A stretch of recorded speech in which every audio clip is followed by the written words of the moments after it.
이슈의 각종 정치, 사회 이슈 두 분의 논객과 짚어봅니다. 먼저 정치, 사회 현안, 신문 지면을 통해서 합리적이고 날카롭게 분석하는 분입니다. 박재일 영남일보 논설실장이 오늘 벼르고 오셨습니까? 네, 안녕하세요. 날카롭게. 정치, 사회 현안, 야구 해설처럼 기록과 확률로 접근하지만 각본 없는 드라마를 좋아하는 천용길 시사평론가 어서 오십시오. 네, 안녕하십니까.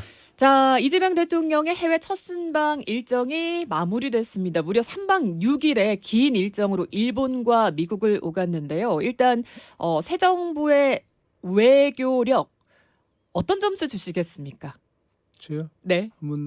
글쎄 굉장히 다들 예의주시했다 할까? 아니면 민주당 쪽에서는 기대를 했을 거고 야당에서는 국민의힘 쪽에서는 도대체 어느 수준의 외교 대비전을 치를 것인가 이런 한편에서는 우려도 있었겠죠. 전체적으로는 제가 보기엔 좀 총점은 한 80점 이상. 네. 80점 굳이? 이상.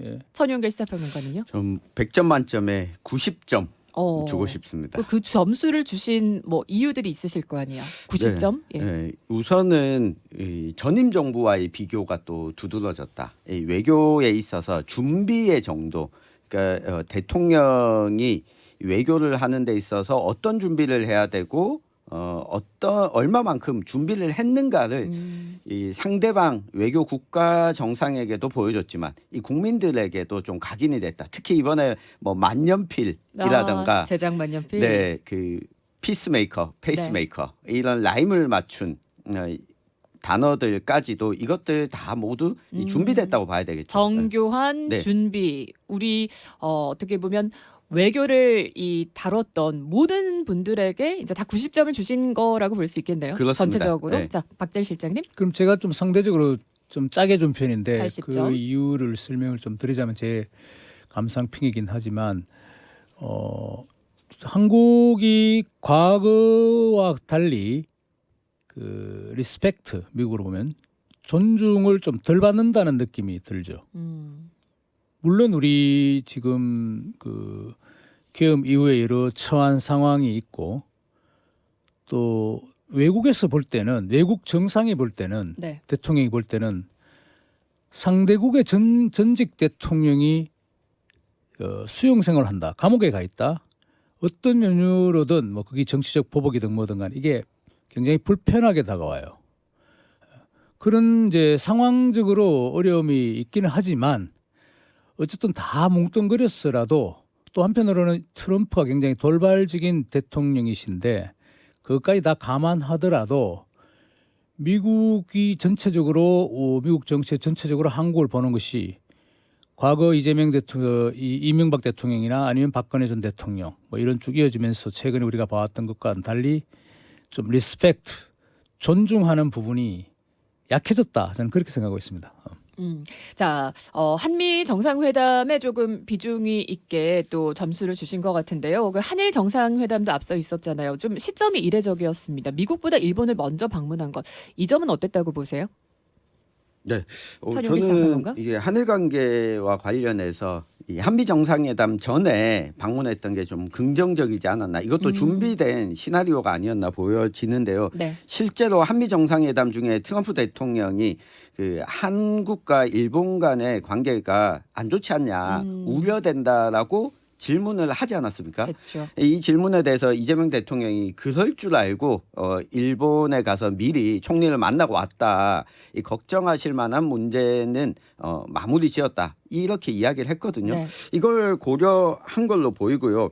사실 미국에서는 한미일 삼각동맹이라고 이야기하지만 우리 입장에서 보면 한미동맹은 있지만 한일동맹은 아니거든요.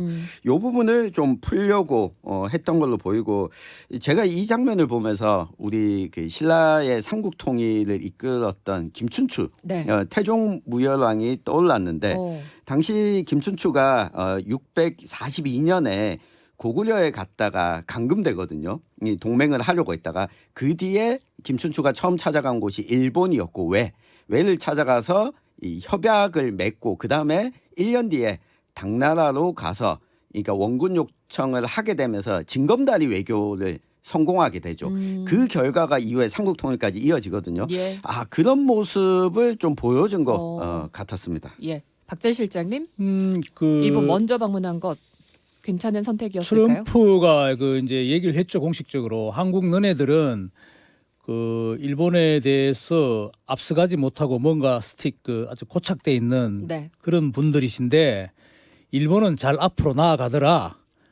분명히 그런 말을 했죠. 그러면서 이번에 갔다 오셨냐? 뭐 이재명 대통령이 내가 잘 정리하고 먼저 왔습니다. 뭐 이런 건데 글쎄요. 뭐 제가 보기에는 그 외교의 순수상 아니면 이번에 이재명 정권의 속성상으로 볼 때는 굉장히 과감한 선택, 현명한 선택이었다고도 보죠. 그런데 이제 저는 조금 약간은 그 웃음도 좀 나오는 것이 뭐 이재명 대통령이 꼭 그렇지는 않은데 민주당이라는 전체 정체성을 볼 때 예를 들면 우리가 후쿠시마 원전 사고가 났을 때 민주당이 대처한 것 보세요.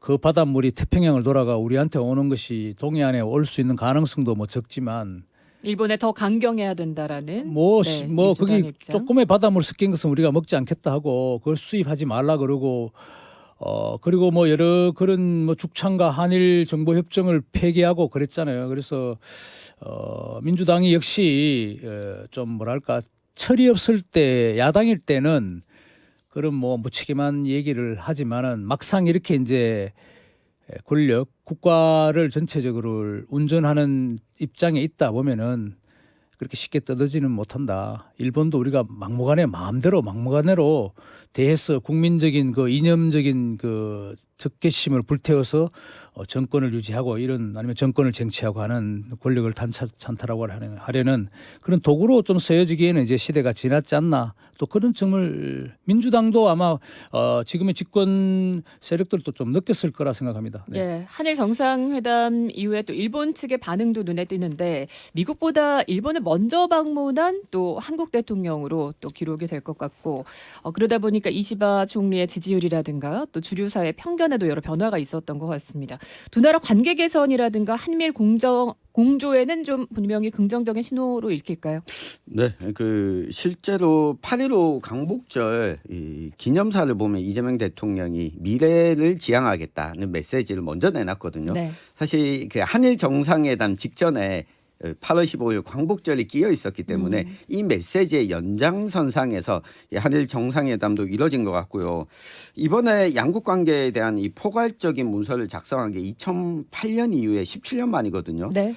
그리고 이걸 보면 우리가 좀 확인할 수 있는 게 이 한국과 일본 간의 문화 개방을 했던 게 1998년 이 김대중 대통령 때였습니다. 예. 이 김대중 오부치 선언이 있었는데 오히려 한일 관계를 해결하는 데 있어서는 더불어민주당 정부일 때가 조금 더 수월한 측면이 있다. 이 국내의 반발을 조금은 상대적으로 좀 누그러뜨릴 수 있고 미래지향을 하기가 좀 수월하다. 다만 뭐 역사 문제와 관련해서는 명확하게 이야기를 하지 않았기 때문에 이 부분은 아슬아슬하게 앞으로도 줄타기가 좀 이어질 것 같습니다. 예. 박재 실장님 어떻게 보세요? 그 일본 주류 사회라고 말씀하셨는데 아무래도 이제 일본도 그 우리의 보수적인 그런 정치적인 스펙트럼에서 볼 때는 그런 부류들이 있죠.